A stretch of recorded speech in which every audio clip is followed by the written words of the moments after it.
हर हाल में कैसे खुश रहें। आइए दोस्तों, मैं इस बात को आपको अपनी कहानी के माध्यम से समझाता हूँ। एक आदमी एक दुकान पर काम किया करता था और वह बहुत ही ज़्यादा मेहनती था। उसका काम और उसकी लगन देखकर दुकान मालिक भी उससे ज़्यादा खुश रहता था। वह दुकान की नौकरी से संतुष्ट था। एक दिन वह व्यक्ति एक दिन के लिए छुट्टी पर चला जाता है।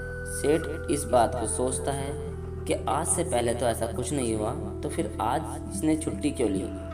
कहीं उसे पैसों की तंगी तो नहीं हो गई होगी। ऐसा विचार आते ही सेठ ने उसकी पगार बढ़ा दी। अगले दिन वह आदमी दुकान पर आया। सेठ ने उसे बुलाया और कहा कि मैंने तुम्हारी पगार बढ़ा दी है। अगले महीने की पहली तारीख को उस आदमी को बढ़ी हुई पगार मिली।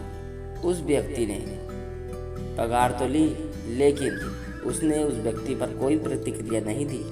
ना तो उसने सेठ को धन्यवाद दिया और न ही वह बहुत खुश हुआ। बस रोज की तरह काम करता रहा। सेठ को यह लगने लगा था कि पगार बढ़ा देने के बाद वह आदमी और भी लगन से काम करेगा, और आखिरकार वह बात आई गई जो हो भी गई। कुछ महीने बाद वह व्यक्ति सेठ से बिना बताए छुट्टी पर चला गया। इस बार सेठ को काफ़ी गुस्सा आया और कहने लगा, ये कैसा लापरवाह आदमी है। एक तो मैंने इसकी पगार बढ़ा दी और दूसरी तरफ इसे जिम्मेदारी का भी एहसास नहीं है। अगले दिन वह आदमी जब दुकान पर आया तो सेठ ने पहले ही तय कर लिया था कि वह उसकी पगार घटा देगा। उस सेठ ने उस आदमी को बुलाकर यह बता दिया कि अगले महीने की 1 तारीख को तुम्हारी वही पगार मिलेगी जो तुम्हें पहले मिलती थी। यानी अगले महीने की 1 तारीख को उसे घटी हुई पगार मिली।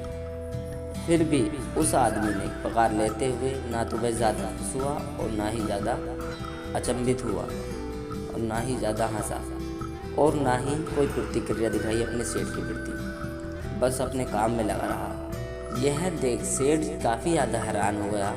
उसने उस व्यक्ति को बुलाकर पूछा कि क्या बात है, जब मैंने तुम्हारी पगार बढ़ा दी जब तुम खुश नहीं हुए, और जब मैंने तुम्हारी पगार घटा दी तो तुम दुखी भी नहीं हुए। ऐसा क्या है, क्या हुआ? आदमी बोला, जिस समय मैं पहली बार काम पे नहीं आया था तो उस समय मेरे बेटे का जन्म हुआ था।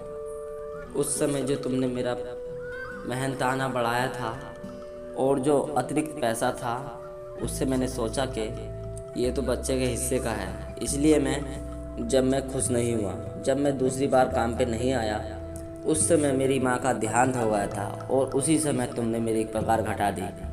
मैंने सोचा कि मेरी माँ अपना हिस्सा लेकर चली गई है, इसीलिए पैसे घटने पर मैं दुखी और परेशान नहीं हुआ। यह बात सुनकर सेठ काफ़ी खुश हुआ और उस आदमी ने उसको गले लगा लिया। दोस्तों, इस कहानी से बस हमें यही सीख मिलती है कि ज़िंदगी कभी एक जैसी नहीं रहती और उतार चढ़ाव तो ज़िंदगी का हिस्सा है। जब तक ज़िंदगी है, ये उतार चढ़ाव तुम्हारी ज़िंदगी में आते रहेंगे। कहानी यहीं पर समाप्त होती है। कहानी यार आपको अच्छी लगी हो तो प्लीज़ मेरी वीडियो को लाइक करें और इस चैनल को अभी सब्सक्राइब